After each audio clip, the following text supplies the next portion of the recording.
Assalamualaikum warahmatullahi wabarakatuh.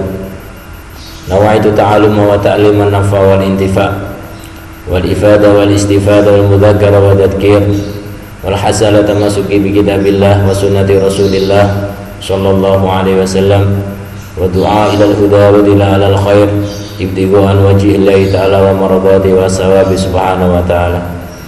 Subhanaka la ilma lana illa ma 'allamtana innaka antal alimul hakim. Rabbi shrah li sadri wa yassir li amri wa hlul 'uqdatam min lisani yafqahu qawli. Allahumma shalli wa sallim ala sayyidina Muhammadin tibbil qulubi wa dawaiha wa afiyatin abdani wa shifaiha wa nuril absari wa diyaiha wa qutil arwahi wa ghidaiha wa ala alihi wa sahbihi wa sallam. Para santri-santri Pondok Pesantren Hidayatun Najah rahimakumullah. Alhamdulillah, di sore yang penuh berkah ini kita patut bersyukur kepada Allah Subhanahu wa taala masih mempertemukan kita semuanya di bulan suci Ramadan. Mudah-mudahan segala amal ibadah kita selama bulan suci Ramadan dan seterusnya selalu mendapatkan ridha dari Allah Subhanahu wa taala, dan tentunya semoga Allah menerima segala amal kita. Amin amin ya rabbal alamin. Para santri-santri, alhamdulillah di sore hari ini kita akan mengkaji kitab Wasiatul Mustafa. Mudah-mudahan ilmu yang kita dapat dijadikan oleh Allah ilmu yang bermanfaat, dan Allah senantiasa memberikan kemudahan kepada kita semuanya untuk mengamalkan ilmu kita. Bismillahirrahmanirrahim. Bismillahirrahmanirrahim. Asmane Gusti Allah Ar-Rahmani kang welas asing dalam dunya lan akhirat, Ar-Rahimi tur kang welas asing dalam dunya belaga lan akhirat belaga. Alhamdulillah sakabehane puji lillahi ku tetep kagungane Gusti Allah Rabbil alamin kang mengerani pira-pira wong alam kabeh. Alam di sini tidak kok manusia saja, tapi seluruh alam, baik manusia maupun selainnya. Wassalatu lan utawi tambah rahmat ta'din wassalamu lan keselamatan ala sayyidina iku mugi-mugi tetep ing atase Gusti kita Muhammadin rupane Kanjeng Nabi Muhammad sallallahu alaihi wasallam wa ala alihi lan mugi-mugi tetep ing atase keluargane Kanjeng Nabi wa sahbihi lan para sahabat Kanjeng Nabi wasallama. Wa ba'du lan ing dalem sawise maca bismillah walhamdulillah. Fahadihi mongko utawi ikilah kitab yang sedang kita kaji pada sore hari ini. Wasiatul Mustafa iku wasiate Rasulullah al Mustafa kang wis den pilih alaihi salatu wassalam. Jadi kitab ini berisi tentang wasiat-wasiatnya Rasulullah. Wasiat-wasiat kemana? Li Ali bin Abi Thalib, maring Sayyidina Ali bin Abi Thalib karramallahu wajhah. Kitab yang berisi tentang wasiatnya Rasulullah terhadap Sayyidina Ali. Secara tidak langsung wasiatnya ya kepada kita semuanya ini.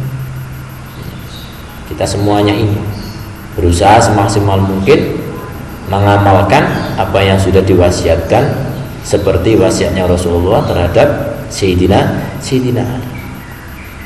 Olang ngendika sinten Sayyidina Ali ta'ani ngundang ni ingsun Rasulullah sallallahu alaihi wasallam.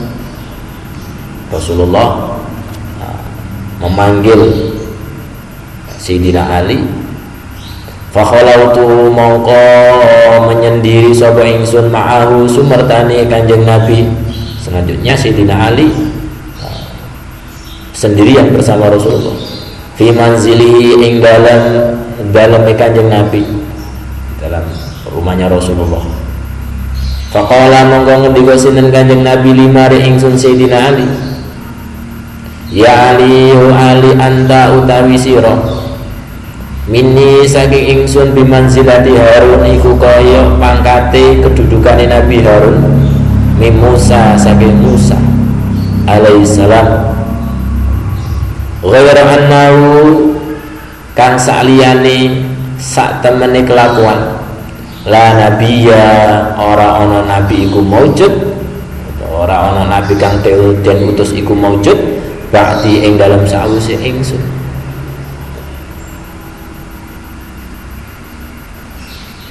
Inni saat temene ingsun usika, kanjeng Nabi dawuh nang Sayyidina Ali. Inni saat temene ingsun Rasulullah usika iku bakal wasiat sapa ingsun ka ing sira Sayyidina Ali. Ali, saya akan berwasiat kepada kamu al-yauma ing dalam dino iki biwasiatin kelawan wasiat. Saya akan berwasiat kepada kamu in antara ono utawi sira hafitaha jogo iku jogo sapa sira ha ing wasiat. Seandainya kamu menjaganya, melaksanakannya, mengamalkan wasiat ini, ista mongko urip sapa sira hamidan hale terpuji. Seandainya kamu melaksanakan wasiat-wasiat ini, maka kamu akan menjalani kehidupan dengan penuh kebahagiaan. Maka kehidupan kamu akan terpuji. Wa mutalan mati sapa sira syahidan iku wong kang mati syahid. Halim mati syahid. Seandainya kita melaksanakan wasiat Rasulullah ini, kita akan menjalani kehidupan kita akan penuh dengan kebahagiaan, ketenangan, dan tentunya besok ketika ruh kita diambil oleh Allah, maka kita akan mati dalam husnul khotimah. Maka harus kita pegang benar-benar wasiatnya Rasulullah ini, berusaha semaksimal mungkin untuk mengamalkan daripada wasiatnya Rasulullah kepada Sayyidina Ali di kitab ini, ya, supaya apa? Kehidupan kita bagus, supaya kehidupan kita itu lurus, ya, tidak melenceng, tidak berpaling dari Allah, sehingga kita akan menjadi orang yang terpuji, dan kita akan diberi kenikmatan oleh Allah mati dalam husnul khotimah. Wa ba'asakalan bangkitaken ka ing sira Allah sinten Gusti Allah yaumal qiyamah ing dalam dina kiamat faqihan hale wong kang faqih, wong kang pinter, aliman wong kang alim, ya. Dan kemudian besok ketika kita dibangkitkan oleh Allah, maka menjadi orang yang alim, orang yang faqih. Ya aliyu aliman utawi sabane wong, perhatikan santri-santri nasihatnya Rasulullah ini. Ya aliyu aliman utawi sabane wong akala iku mangan sapa wong utawa sapa man al halala ing perkara kang halal. Barang siapa yang memakan perkara-perkara yang halal, memasukkan perkara-perkara yang halal ke dalam tubuhnya, maka sofa mongko bening dinuhu apa agamane man, bersih dinuhu apa agamane man, maka agamanya akan bersih dari noda, bersih dari najis-najis yang haram itu, ya, agama kita akan bersih, menjalani agama dengan benar. Waraqalan lembut qalbuhu apa atine man, waraqalan lembut qalbuhu apa atine man, hatinya pun juga akan lembut, hatinya akan lembut, mudah untuk menerima kebaikan, mudah untuk menerima ilmu, mudah untuk menerima nasihat. Itu kalau sudah hatinya lembut, kalau sudah hatinya bersih. Nah, hatinya bersih, kenapa hatinya bersih? Disebabkan karena apa? Perkara-perkara yang halal masuk ke dalam tubuhnya, tubuhnya terhindar dari perkara yang haram. Oleh karena itu, sekuat tenaga, ya, jangan sampai tubuh kita kemasukan perkara-perkara yang haram. Karena hati kita akan apa? Akan qaswah, akan keras seandainya tubuh kita kemasukan perkara yang haram. Walam yakunan ora ono litakwatihi kedue dongane man muhijabun apa aling-aling, dan doanya pun tidak akan tertolak. Allah tidak akan menolak doanya. Ya. Orang kalau sudah bersih hatinya, anggota tubuhnya bersih, maka setiap dia berdoa, maka Allah pasti akan mengabulkan doanya. Karena bersih, Allah menerima sesuatu yang bersih, yang suci. Karena Allah itu suci, baik, hanya menerima perkara-perkara yang baik. Ya, perkara yang baik. Makanya perkara yang halal dan haram ini harus kita benar-benar kita perhatikan. Sebelum memasukkan sesuatu ke dalam tubuh kita ini, coba kita teliti. Ya, berusaha untuk meneliti perkara ini haram apa tidak. Haram apa tidak, haram apa halal.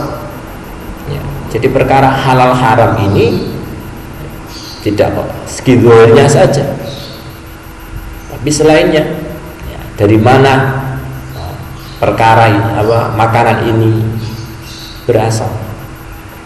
Apakah ini didapatkan dari perbuatan haram, mencuri, atau yang lainnya?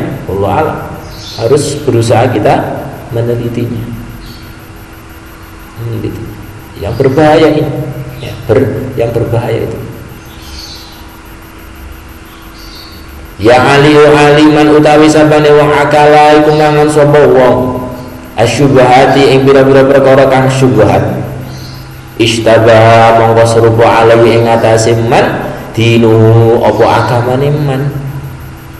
Wong sing terjerumus ke dalam perkara yang syubhat, maka agamanya pun juga akan tipis, akan kenduh, akan berkurang keyakinannya dalam beragama. Jadi tubuh kita ini itu ibaratkan apa? Mesin apa? Mesin mobil. Ya, mesin mobil. Makanannya apa mesin itu? Bahan bakar. Bahan bakarnya inilah, ya, makanannya mesin. Seandainya mesin ini, ya, bahan bakarnya itu berasal dari perkara-perkara yang tidak asli, bahan bakarnya itu tidak orisinil, ya, tapi banyak campurannya. Apalagi campurannya itu sampah itu sudah barang tentu akan merusak daripada mesin mobil tadi. Kalau sudah mesinnya kecampuran atau kemasukan barang-barang yang tidak jelas, barang atau bahan bakarnya tidak jelas, maka akan merusak daripada mesin tadi. Mesin tidak digunakan, mobil pun juga tidak akan berjalan dengan baik. Bisa-bisa akan menabrak. Karena apa? Karena tidak berfungsi dengan baik mesin-mesin tadi. Penyebabnya apa? Karena bahan bakarnya tidak orisinil, banyak campurannya. Sama halnya dengan tubuh kita ini. Tubuh kita itu onderdilnya banyak, mulai hati, mata, telinga, kedua tangan, dan lain sebagainya. Ini adalah onderdilnya. Ya, jikalau tubuh kita ini kemasukan daripada perkara-perkara yang haram, perkara-perkara yang syubhat, maka sudah barang tentu akan merusak daripada anggota tubuh kita ini. Ya, akan merusak mata tidak akan. Jadi kalau yang masuk kepada tubuh kita perkara yang haram, yang dilihatnya perkara yang haram, ya. Jadi kalau tubuh kita kemasukan perkara yang haram, yang keluar dari mulut kita akan yang perkara yang haram, omongannya, ya, apalagi hati kan sangat berpengaruh terhadap hati kita. Hati pun juga akan yang keluar ya perkara yang haram, dengki, ya, sombong, hasud, dan lain sebagainya dari sifat-sifat tercela. Naudzubillah.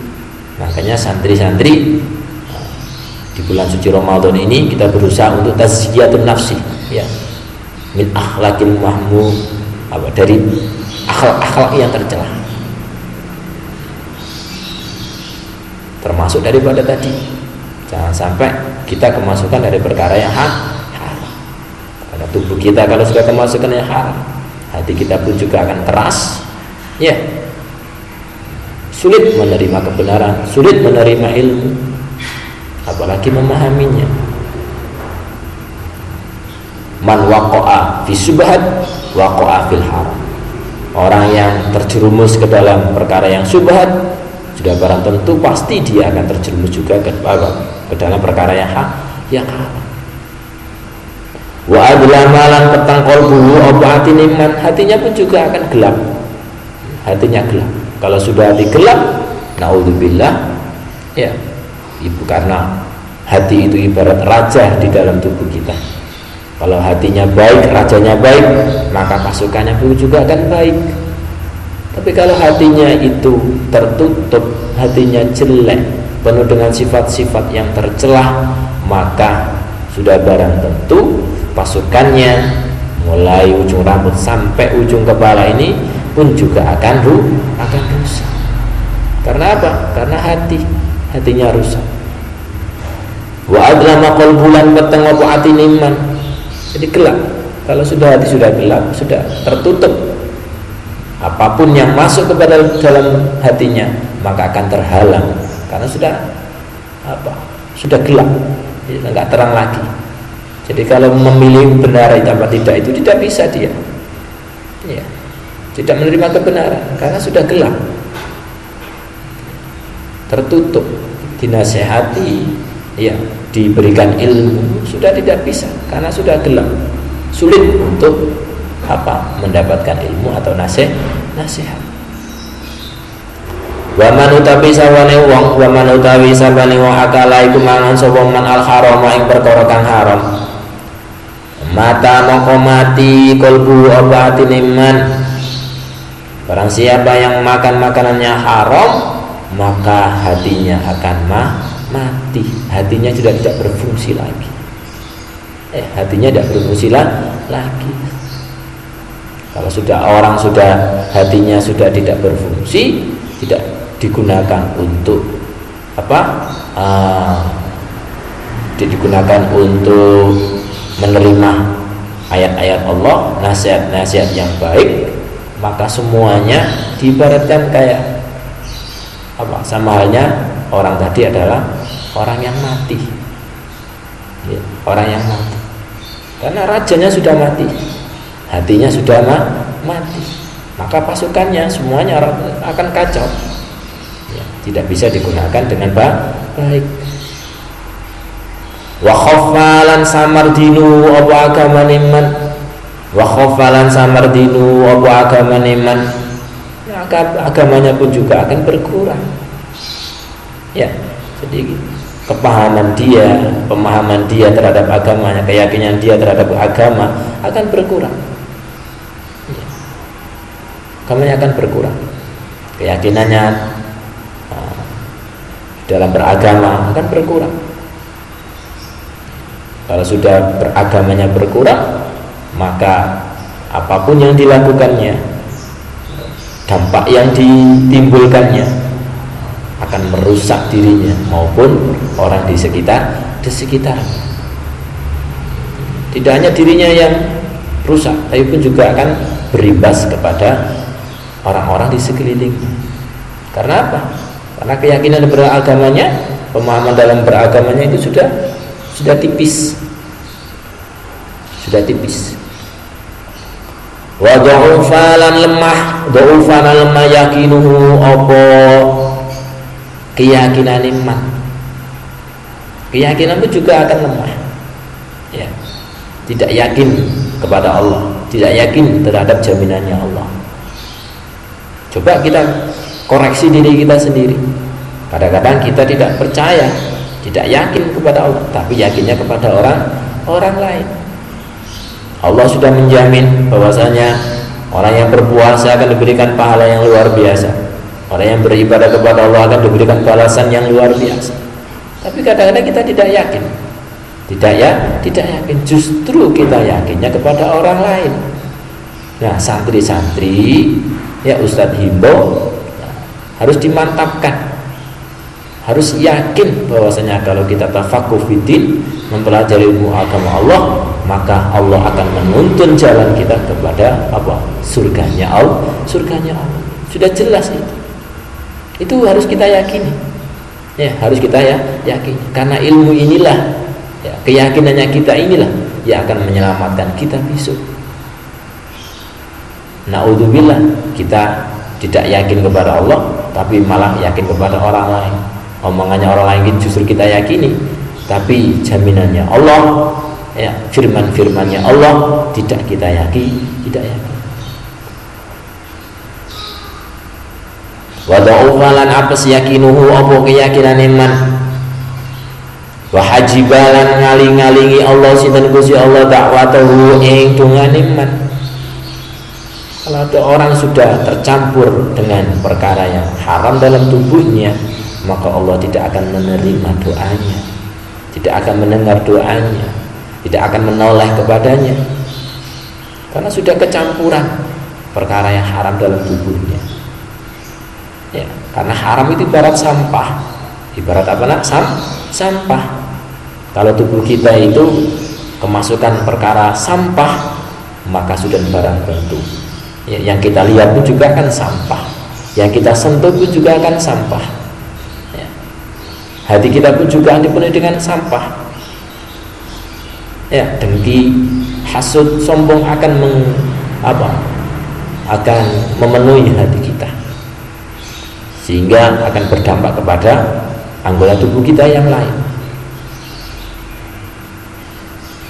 Sedangkan kita dinasihati orang tua, membantah, ya, dinasihati guru, tidak didengarkan. Kamu anggap nasihat ustadz-ustadzmu adalah nasihat yang biasa, nggak kamu dengarkan. Berarti ada yang salah dengan hati kamu, ya, ada yang salah dengan tubuhmu. Diperintah orang tua tapi kamu membantah, berarti ada sesuatu yang salah di tubuh kita. Berusaha semaksimal mungkin untuk menghindar, ya, untuk menjauhi perkara-perkara yang syubhat, apalagi perkara yang haram. Luar biasa sekali pengaruhnya, ya, pengaruh. Wa qalat lan kedik ibadatuhu apa? Ibadah iman. Ibadahnya pun juga akan sedikit, tidak meningkat sama sekali. Tidak meningkat, justru berkurang. Ya, berkurang. Karena apa? Sudah malas. Jadi tubuh kita ini ibarat mesin tadi, sudah kemasukan kecampuran sampah, maka tubuh kita ini semuanya, mata kita, telinga kita, mulut kita, tangan kita, kaki kita, akan kita gunakan untuk apa? Perkara-perkara yang diharamkan oleh Allah. Naudzubillah, meninggalkan ibadah kepada Allah. Ibadah Allah, hati kita sudah mulai bosan. Ya, sifatnya manusia kan bosenan. Ya, jadi tidak ada, karena istiqomah itu memang berat. Istiqomah itu berat, karena berkurang. Kadang-kadang kita khusyuk, kita semangat beribadah. Di awal bulan Ramadan ini kita tilawah Al-Quran, semangat, ibadah sunnah juga semangat. Tapi di akhir-akhir Ramadan kita justru mulai tidak menghiraukan daripada panggilan Allah, sudah mulai berpaling, ya, sudah mulai bosan. Karena apa? Karena merasa sudah ibadah yang banyak, ya, sudah merasa beribadah yang banyak kepada Allah, sudah merasa tilawah Qur'annya sudah khatam berkali-kali, sudah merasa ibadah sunnahnya sudah beratus-ratus, sudah merasa, akhirnya sudah malas. Mulai selesai bulan Ramadan sudah kembali lagi kepada Allah, sudah malas lagi, nggak malah meningkat lagi malas.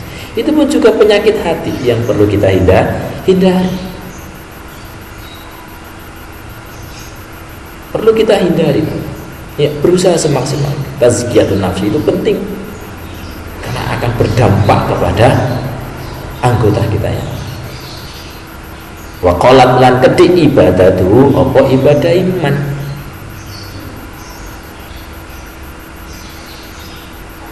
Makanya kita sulit mengamalkan ilmu, sulit menerapkan ilmu. Kita diajari ustadz-ustadz kita, diberikan ilmu oleh ustadz kita, tapi sedikit sekali yang kita bisa amalkan. Bahkan kita tidak bisa mengamalkan ilmu kita. Nah, ini harus kita introspeksi, kita koreksi, ada apa sebenarnya. Kita lama hidup di pondok, tapi kita tidak bisa mengamalkan, tidak mampu mengamalkan ilmu kita di masyarakat. Jangan-jangan ada sesuatu yang salah, ada sesuatu yang rusak di dalam tubuh kita ini. Ya, karena ilmu itu an-nur, ilmu itu nur. Ilmu itu adalah cahaya, dan cahaya itu tidak akan diturunkan kepada orang yang al-asy, orang yang bermaksiat kepada Allah. Ya, kalau sudah bermaksiat kepada Allah, ilmu tidak akan diturunkan. Ya, makanya harus kita berusaha untuk mengamalkan ilmu kita. Ya, berusaha, walaupun sampean di rumah, ya, jadi pondok di rumah, tetap ya ibadah-ibadah ubudiyah kita, rutinitas kita di pondok dilaksanakan di rumah. Ya, dilaksanakan di rumah. Jangan sampai apa yang ada di rumah, mulai HP, televisi dan lain sebagainya, menutupi atau menghalangi kita untuk beribadah kepada Allah. Ya. Bagaimana Allah kenal dengan kita? Kita pun juga kadang tidak kenal kepada Allah, tidak kenal Allah. Ya, ada panggilan sholat, hayya ala sholat, kita masih disibukkan dengan dunia kita, kita masih disibukkan dengan materi kita. Allah kan berarti kita nomor dua kan? Ya, Allah kita nomor dua kan? Padahal Allah itu adalah yang memberikan kita rezeki, menghidupkan kita, yang memberikan kita segalanya, itu Allah. Tapi kenapa kita justru tidak menghiraukan, justru malah berpaling dari Allah? Katanya pengen rezeki, katanya pengen ilmu yang bermanfaat. Ini kita kembalikan kepada Allah, kita minta tolong kepada Allah, karena yang memberikan manfaat ya Allah. Ya, bukan ustadz-ustadznya, bukan ustadz-ustadz kamu itu ya, mendidik kamu, ya, mentransfer ilmu kepada kamu. Yang memberikan manfaat ya Allah, kembalikan kepada doa kepada Allah, minta tolong kepada Allah. Semua kita diberikan kemudahan dalam mengamalkan ilmu kita. Oleh karena itu, santri-santri Ustaz himbau di bulan suci Ramadan ini, jadikan bulan dalamnya kita tingkatkan ibadah kita kepada Allah. Ya, jangan sampai tubuh kita kemasukan perkara-perkara yang haram, digunakan untuk melakukan perkara-perkara yang haram, perkara yang dibenci oleh Allah. Ya Ali wa Ali idza ghadaballahu wa Ali idza ghadaballahu nalikane bendu murang-muring ghadab, ketika Allah marah, Allah sinten Gusti Allah ala ahadin ing atase wong suwiji. Hai Ali, ketika Allah marah kepada seseorang, ya razaqahu mongko paring rezeki, paring hu ing ahad Allah sinten Gusti Allah malan ing perkara utawa malan ing harta benda haraman kang haram. Naudzubillah. Tandanya seseorang itu ketika terjerumus ke dalam keharaman, maka tandanya Allah sudah bendu, sudah marah kepada dia. Kalau sudah ada seorang dimarahi oleh Allah, Allah marah kepadanya, maka Allah akan memberikan harta benda yang haram. Naudzubillah. Karena kalau tubuh kita atau harta kita berasal dari perkara yang haram, tidak kok bahaya untuk diri kita sendiri, tapi kepada orang lain di sekitar kita, anak kita, keluarga kita, semuanya akan terpengaruh. Ya, karena apa? Dari harta benda yang dimakan adalah perkara yang haram. Fa idza stadda mongko tatkalane banget, artinya sangat sungguh ghadabuhu apa pendune Gusti Allah. Kalau sudah kemarahan Allah sudah meningkat, sudah berat kemarahannya Allah kepada seorang hamba, alaihi ing ngatasi ahad wakala mongko gawe wakil mau bi kelawan, wakala mongko gawe wakil sinten Allah bi kelawan ahad iku mau syaitanan ing syaitan. Tidak diragukan lagi, orang yang sudah kemasukan perkara yang haram dalam tubuhnya, maka syaitan yang akan menjadi temannya. Ya, akan membisikkan kepada dia terus, maka syaitan akan membisikkan kepada dia perkara-perkara yang haram. Ya, ketika mau beribadah berat, pasti ada godaannya. Karena apa? Bukan malaikat yang menemaninya, tapi syaitan. Karena setan sukanya dengan orang-orang yang itu berpaling kepada Allah. Setan itu tidak diterima. Setan itu tidak akan menerima kita sebagai hambanya Allah yang solih. Pasti akan menjerumuskan kita, terus berusaha untuk menjerumuskan kita. Nah, setan itu musuh yang nyata, ya, musuh yang nyata. Nah, karena itu kita terus melawan dia, melawan setan tadi. Yubariku kan paringmu, yubariku kan paring sapa setan lahu maring ahad fi ing dalem malan iku mau. Kenapa? Terus menjamin, jadi kehidupannya dijamin setan. Wa yashabu lan ngancani sapa setan hu ing ahad, terus dikancani, ya, dikancani, terus ditemani. Jadi temani setan. Kalau sudah tubuh kita itu sudah penuh dengan perkara sampah, perkara yang haram, maka tidak akan ada lagi apa? Malaikat yang menyertai kita. Allah sudah tidak menemani kita. Justru setanlah yang menemani kita. Apapun ibadah kita yang kita laksanakan kepada Allah selalu diganggu oleh setan.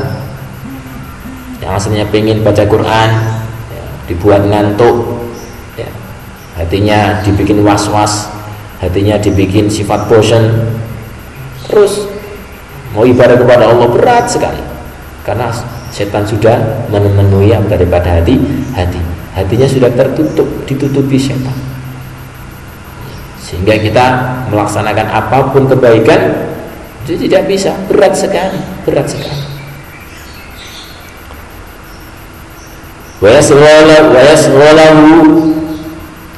yasghaluhu lan nungkulaken mau sapa setan mau hu ing ahad bidunya kelawan dunya, akan disibukkan dia dengan urusan dunia, disibukkan dengan apa? urusan dunia. Jadi urusan akhirat diakhirkan, urusan akhiratnya diakhirkan. Yang dipenting urusan dunia saja, dunia wae sing dipikirno. Ya, tidak tahu bahwasanya yang dibawa sowan kepada Allah besok adalah ya, amal ibadahnya, urusan akhirat. Ya, urusan akhirat. Jangan sampai urusan dunia kita mengalahkan urusan akhirat kita. Ketika sampean semuanya di rumah ada adzan berkumandang, ada panggilan sholat, ya ditinggal urusan dunianya, ya. Berusaha untuk apa? Berusaha untuk memenuhi panggilan Allah. Jangan sampai dunia mengalahkan urusan akhirat kita. Anid dini saking agama, jadi agamanya malah berkurang. Ya, berkurang. Padahal kalau kita tafaqquh fiddin, maka Allah akan menjamin rezekinya. Ya, menjamin rezekinya orang-orang yang tafaqquh fiddin. Harus kita yakin itu, harus kita yakin.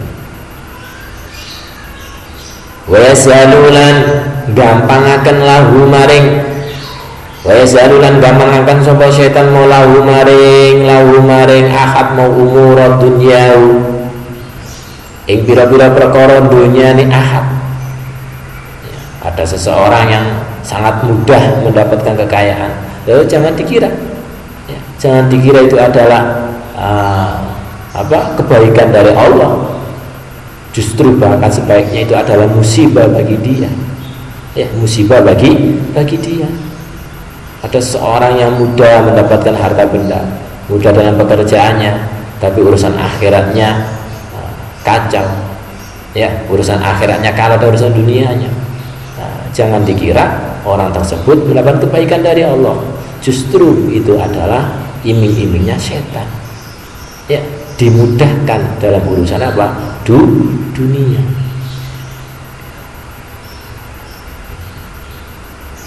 Cobaan. Karena setan selalu mengiming-imingi, selalu memberikan jaminan dunia, tapi dipalingkan kita dari urusan akhirat.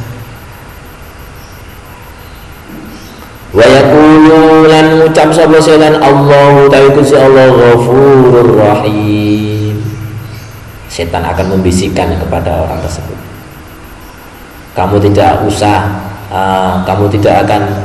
usah beribadah kepada Allah, ditunda saja ibadahnya. Allah itu Maha Pemaaf dan Maha Penyayang, selalu dibisikkan. Jadi kata orang tobat itu kadang-kadang ditunda-tunda. Allah beryakin-yakinan bahwasanya Allah itu memang maha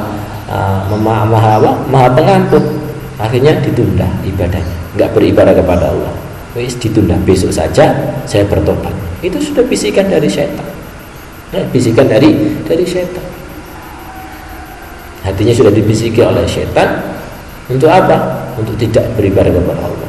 Dijamin sama setan, gak usah beribadah kamu, karena Allah itu Maha Pemaaf, Maha Pengampun. Ibadah kamu itu besok saja, jangan sekarang. Sibuklah dengan urusan dunia. Selalu ditakut-takuti dengan kefikiran. Setan terus gitu, menakut-nakuti dengan kefakiran. Jadi kalau setan sudah membisikkan kalimat-kalimat tadi dalam tubuh hati kita, jangan sampai tertipu kita. Laksanakan ibadah, kesempatan kita diberikan kesempatan oleh Allah, diberikan kesehatan, diberikan umur yang panjang. Itu karena apa?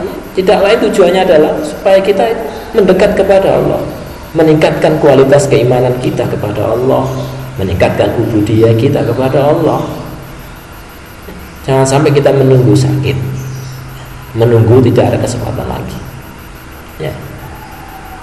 Jadi ketika kita diberikan kesempatan oleh Allah, ternyata kita tidak menerima kesempatan, tidak bisa menggunakan kesempatan dengan sebaik-baik. Jangan salahkan Allah akan mencabut daripada kesempatan tadi, akan dibuat sakit, akan ditimpa dengan kesedihan dan lain sebagainya. Makanya dari keterangan Ustaz tadi, intinya perkara yang haram tadi jangan sampai masuk ke dalam tubuh kita, karena pengaruhnya sangat luar biasa dan sangat akan menghancurkan daripada orang-orang di sekelilingnya. Kita diberikan kesempatan oleh Allah, umur yang panjang, bisa bertemu dengan Ramadan tahun ini. Ini adalah anugerah dari Allah yang wajib kita syukuri. Gunakan dengan sebaik-baiknya, jangan sampai ditunda. Bisa sekarang, laksanakan sekarang, jangan sampai ditunda. Kalau kita diberikan umur yang panjang, tapi kalau kita tidak melaksanakan ibadah dengan sekarang, takutnya ntar sudah dicabut ruh kita oleh Allah.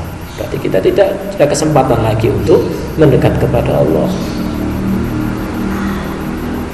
Makanya santri-santri, ayo sama-sama muhasabah diri kita, bersama-sama koreksi diri kita di bulan suci Ramadan ini dengan meningkatkan segala macam aktivitas ibadah kita dengan tilawah Quran, ibadah-ibadah sunnah, jangan sampai ditinggalkan ibadah sunnah. Kesunahan-kesunahan Rasulullah jangan sampai ditinggalkan, jangan sampai ditinggalkan. Karena orang yang meninggalkan sunnah, meninggalkan sunnah tanpa adanya uzur, maka Imam Ghazali mengatakan itu termasuk orang yang orang yang kufur, kufrun khafiyun, kufur yang sah. Karena ibadah di bulan Ramadan ini ditingkatkan pahalanya,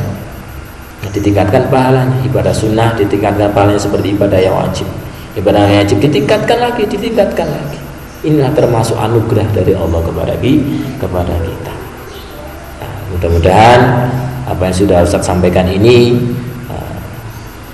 selalu diberikan kemudahan oleh Allah untuk mengamalkannya, dan mudah-mudahan ilmu kita, niat kita selalu dimudahkan oleh Allah untuk mengamalkannya. Mudah-mudahan Allah meridhoi langkah-langkah kita, menolong kita, dijauhkan kita dari kemaksiatan, dijauhkan kita dari kemungkaran dengan berkahnya bulan suci Ramadan. Demikian keterangan dari Ustaz.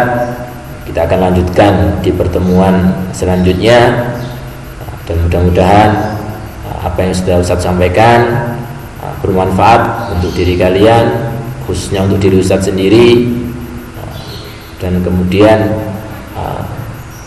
semoga doa kita diijabahi oleh Allah Subhanahu wa ta'ala. Amin amin ya rabbal alamin. Kurang lebihnya kami mohon maaf, Ustaz mohon maaf yang sebesar-besarnya. Astaghfiru minkum haqqal istighfar. Akhirul kalam, sebelum kita sebelum Ustaz akhiri, mari kita tutup dengan doa. Bismillahirrahmanirrahim. Allahumma inna nastaudi'uka ma 'allamtani fardud ilaina inda hajati ilai fala tunsini ya rabbal alamin. Akhirul kalam. Assalamualaikum warahmatullahi wabarakatuh.